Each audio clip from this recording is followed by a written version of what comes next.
Voilà, donc on va passer aux oméga 3, ça vous va? Donc les oméga 3, là par contre, allez-y les oméga 3, allez-y.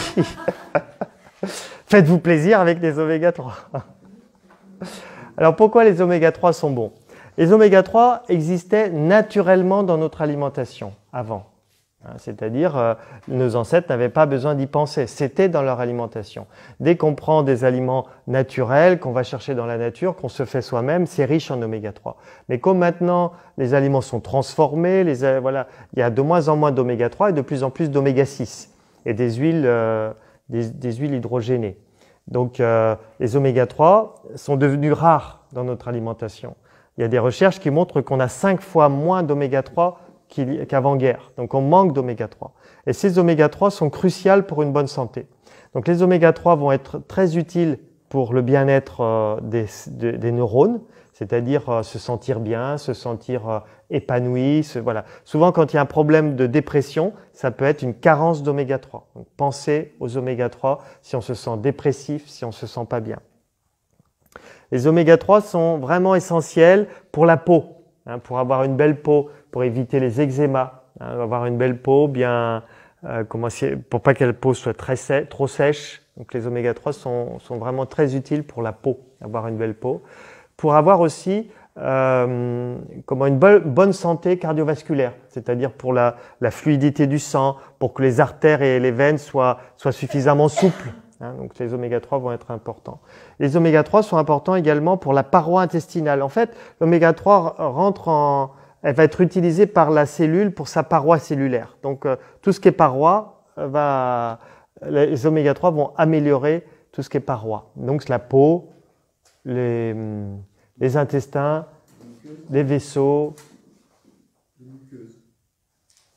Oui, c'est ça, la surface. Ouais, les surfaces. Alors, où est-ce qu'on trouve les oméga 3 naturellement? Dans les noix.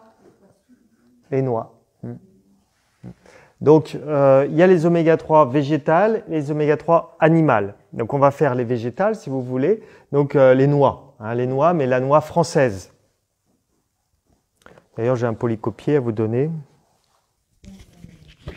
Ou je vous donnerai plus tard. J'ai un polycopier sur la noix. Les autres oléagineux? Non. C'est la noix, vous savez, la noix de Grenoble qu'on appelle, mais c'est la noix française. La noix qui ressemble à un cerveau. On l'ouvre, ressemble à un cerveau. Donc 3-4 noix par jour et vous avez votre ration d'oméga 3 pour la journée. Et c'est différent, l'oméga 3 de protéines, ça n'a rien à voir. C'est totalement différent. Voilà. Donc les noix, 3-4 noix par jour et vous avez vos oméga 3. Ce qu'il faut savoir par rapport aux oméga 3, c'est que c'est quelque chose que le corps ne stocke pas.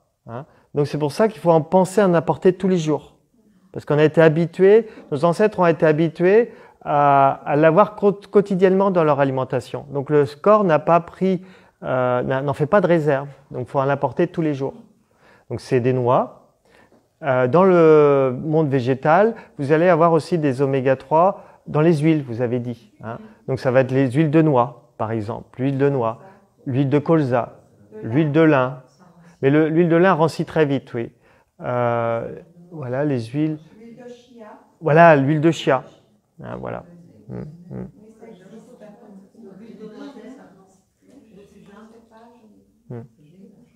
Alors après, il y a une notion vraiment à comprendre pour l'oméga 3, c'est que l'oméga 3 se dénature très facilement dès qu'on le cuit. Donc dans les huiles, si elles ont été cuites, il n'y aura pas d'oméga 3. Donc l'huile de noix, il ne faut pas qu'elle ait goût grillé, il ne faut pas qu'elle soit jaune. Voilà, si elle est trop jaune, l'huile de noix doit être vraiment translucide. Donc si elle est trop jaune, c'est qu'elle a été chauffée. Voilà. Après, l'oméga 3, on va le trouver en grosse quantité dans les graines de chia. Donc si vous n'avez pas de noix, trouvez des graines de chia. C'est des petites graines que vous pouvez mettre dans vos crudités. Ça vous apporte des oméga 3. Pas trop cher.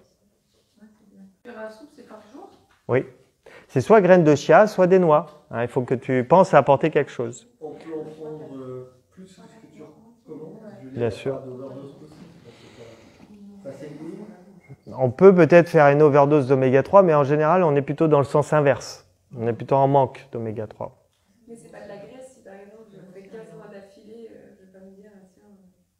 Non. Après, c'est un peu calorique, non, quand même? La noix est calorique, mais c'est de la bonne calorie. Ne vous embêtez pas trop avec ça. Ce qu'il faudra plutôt éviter, si tu as un problème de poids, c'est plutôt les féculents. Réduire les féculents. Hein. Alors, ensuite, les oméga 3, vous allez trouver ça dans les légumes verts, les crudités variées. Hein, crudités variées, surtout le pourpier. Hein, si vous avez du pourpier, bon, c'est rare le pourpier, c'est difficile à trouver. Mais la mâche, par exemple, les légumes verts, hein, on va en trouver un petit peu. C'est pas en très grosse quantité, mais un petit peu. Les légumes verts, de manière générale, la vert, le pourpier. Il y en a plus dans le pourpier. Pourpier, c'est comme la mâche, mais beaucoup plus épais. Ça, c'est gorgé d'eau. On en trouve de temps en temps, mais c'est rare.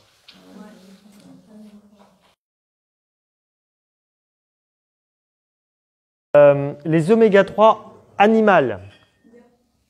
Où est-ce qu'on trouve des oméga 3 dans le règne animal? Voilà, le jaune d'œuf, j'en ai parlé. Donc le jaune d'œuf, c'est un apport facile d'oméga 3, à condition, là, vraiment de respecter la règle au niveau d'achat des œufs. Il faut que ce soit des poules qui courent, des poules qui ont soit accès à graines de lin ou de l'herbe. Parce que sinon, vous allez avoir des jaunes d'œufs qui n'ont pas d'oméga 3. Et donc là, il ne faut pas les faire cuire le jaune. Vous faites cuire le blanc, mais pas le jaune. C'est pour ça que l'œuf coq est intéressant. L'œuf poché est intéressant. Avec des mouillettes, voilà. Voilà. Donc les œufs coqs, voilà les œufs coqs. D'ailleurs, vous faites comment la différence entre des œufs de coq et des œufs de poule?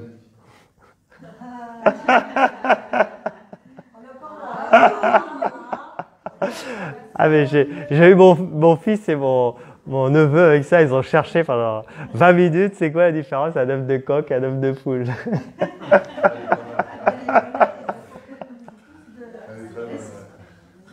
qu'il y en a dans les œufs de caille? Oui, et les œufs de caille, c'est très bon pour les allergies. Voilà. On m'avait dit que le jaune, c'était pas bon du tout. C'est pas vrai, c'est très bon. Et le blanc aussi, c'est très bon. Donc je sais qu'il y a beaucoup de théories qui disent qu'il faut manger un jaune sans le blanc sans le jaune. Un œuf, c'est un œuf, ça reste un œuf. Voilà. C'est le jaune des blancs. Voilà. Mais dans le blanc, il y a plein de... Dans le blanc, il y a plein de protéines, donc il faut prendre le... Sauf si vous avez une recette particulière, mais pour vos gâteaux. Mais sinon, prenez l'ensemble de l'œuf. Hein. Donc le jaune est plein de lipides et aussi d'oméga 3. Vous avez de la vitamine B12, vous avez de la vitamine D3. La D3 dans voilà. Donc c'est intéressant quand même les œufs. Ah, pourquoi? Parce qu'on disait qu'il y avait du cholestérol. Voilà. C'est un corps gras saturé et on vous a fait peur avec tous les corps gras, avec la graisse animale, on vous a fait peur avec les œufs parce que c'était gras. Mais en fait, aujourd'hui, on sait que le cholestérol, eh bien, c'est pas un ennemi, c'est un ami. Et donc, faut pas essayer de faire baisser le cholestérol. Au contraire, le corps développe, du moins pour le corps, ça prend beaucoup d'énergie de fabriquer du cholestérol et il faut pas en faire baisser le cholestérol. Un excès de cholestérol peut être un signe de mauvaise hygiène alimentaire, donc de faire attention à son hygiène quand on a un excès de cholestérol, mais il ne faut pas prendre de statine et il ne faut pas se limiter en œufs, sauf à en avoir marre et à devenir allergique aux œufs. Mais sinon, les œufs ne sont pas nocifs pour la santé. Hein? Ce serait beaucoup 10 par jour, hein, mais tu peux en manger 2 par jour, 2 ou 3 par jour. Ouais. Oui, bah oui, c'est ce qu'on craint. On craint que les œufs qui sont riches en cholestérol donnent du cholestérol. Ouais, je crois que c'est ça. Hein. Après, à voir si ça fait mal au foie, il faudrait comprendre pourquoi. Ok, donc les œufs. T'as pas d'oméga 3 parce que ça sera cuit. Comme l'œuf dur, en fait. Oui, ça sera cuit. Donc tu pourras quand même avoir des protéines, mais tu n'auras pas les oméga 3. Là, on est sur le chapitre oméga 3. D'accord? Alors les oméga 3, vous les avez aussi dans les poissons bleus, hein, c'est-à-dire le saumon, le hareng, les sardines, les anchois. Mais là aussi, il faut que ça soit cru. Donc là aussi, il va falloir que vous fassiez des marinades. Donc des marinades dans du citron, du vinaigre, avec de l'ail, des oignons. Vous voulez cru, ben, vous pouvez, chez les poissonniers, ils vendent des fois des anchois marinés, déjà marinés. Ou dans les Biocoop, maintenant on trouve des anchois marinés. Mais sinon, vous le marinez vous-même, c'est plus économique. Marinez les anchois ou marinez les sardines. Et là, vous aurez les oméga 3. Hein. Mais les conserves, c'est pas bien. Non. Ben, il n'y a plus d'oméga 3. Puis après, le problème, c'est la boîte. Il faudrait mieux que ce soit des bocaux, des verres, du verre, que du métal avec plastique. Par contre, là aussi, la quantité. Parce que Si tu les digères bien, parce qu'après, des fois, c'est indigeste, ces aliments-là. Si tu les digères bien, ben, tu peux en prendre 100 grammes. Hein. 100 grammes, c'est beaucoup, mais ouais. Ça fait ton apport de protéines en même temps.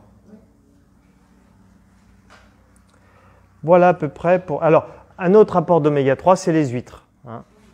Si vous aimez, je sais que tout le monde n'aime pas, mais si vous aimez les huîtres, ça va vous apporter à la fois des oméga 3 et à la fois des minéraux. Hein. C'est très riche en minéraux. il faut qu'elle soit crue. Pour les oméga 3, oui. Pour les minéraux, non, tu peux les prendre cuites.